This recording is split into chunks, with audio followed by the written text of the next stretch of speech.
Welcome to west Godavari అమ్మమ్మ వంటల video అండి. ఇదిగోండి మునగాకు పెసరపప్పు వేసానండి, 2 గుడ్లు, కాదండి బ్రౌన్ కారమని అంటారు ఇక్కడ, బొబ్బర్లు అంటాము అడుగునండి, కాకరకాయ, పెరుగు, కొంచెం పసుపు వేసాను. ఇవన్నీ 2-3 విజిల్ వేసి అనుకోండి. ఇది తీసి ఒక ఉల్లిపాయ పచ్చిమిరకాయ వేసి తాలింపు వేసాను అనుకోండి, ఉప్పు పసుపు వేసి తాలింపేస్తే ఇది ఒక ఇగురు కూర అండి. అది వచ్చి ప్రోటీన్స్, ఇది వచ్చి మధ్యాహ్నం స్నాక్స్. కాకరకాయ అండి డయాబెటిక్ వాళ్ళకి మంచి ఇదండి, షుగర్ కంట్రోల్ చేస్తూ ఉంటుంది. వారంలో 2-3 సార్లు ఉడికేసి తిన్నా పర్వాలేదండి. పాలల్లో ఉడికేసి ఆ నీళ్ళు తాగి ముక్కల్లో వేయచ్చు, లేదా పులుసులాగా వండుకోవచ్చు. ఇలా నేను పులుసు చేస్తానండి ఎక్కువ.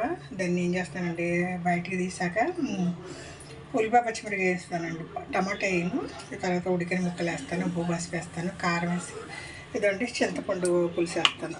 కాకరకాయ పులుసు బాగుంటుంది. కొంతమంది బెల్లం వేస్తారు, నేను బెల్లం వేయను. ఇదండి, ఎప్పుడు ఈ మునగాకు తింటే మంచిది అంటండి, ఐరన్. తర్వాత దాన్ని చేదుగా ఉంటుందండి, అది చేదు తెలియకుండా కొంచెం పెసరపప్పు వేసాను అనుకోండి, ఆల్రెడీ ఉడికిపోయింది కదా, కొంచెం తాలింపు వేసుకుంటే బాగుంటుంది. అందుకని ముఖ్యమండి పొద్దుట తీరిక కూర్చొని బటర్ వేస్తానండి. 1 కిలో బటరు మెల్లిగా లో ఫ్లేమ్లో పెట్టండి. ఫైనల్గా కూరగాయల అబ్బాయి వచ్చాడు, కూరగాయలు అని తీసుకున్నామని కొంచెం స్టవ్ ఆపండి, 1 నిమిషం ఆగంటే మా వారు వచ్చి హై ఫ్లేమ్లో పెట్టి పొంగిస్తున్నారు. ఏంటంటే నువ్వు లో ఫ్లేమ్లో పెడితే ఎప్పుడు కావుద్ది, ఫాస్ట్గా అవుతుందని స్పీడ్ పెంచారండి. వచ్చి పొంగులు వచ్చేసి మాడుతూ మొదలెట్టేసింది. ఏ పని చేయలేండి, నేను అరగంట చేసింది ఆయన 10 నిమిషాల్లో బాడీ చేసి పెట్టారు. సరే అండి, ఒక డబ్బా కడిగి ఎండబెట్టాను, డబ్బాలకు మార్చుకుంటా. ఈ మూకుడేమి వేస్ట్ అవ్వదండి. నేను దీంట్లో సొరకాయని టమాటా ఉల్లిపాయ పచ్చిమిరకాయ కారం చింతపండు వేసి ఉడకబెట్టి ఈ మూకుడిలో తాలిపేస్తాండి, భలే కమ్మగా ఉంటుంది. మూకుడి ఎప్పుడు నేను సొరకాయ పులుసు కోసం ఉంచుతా.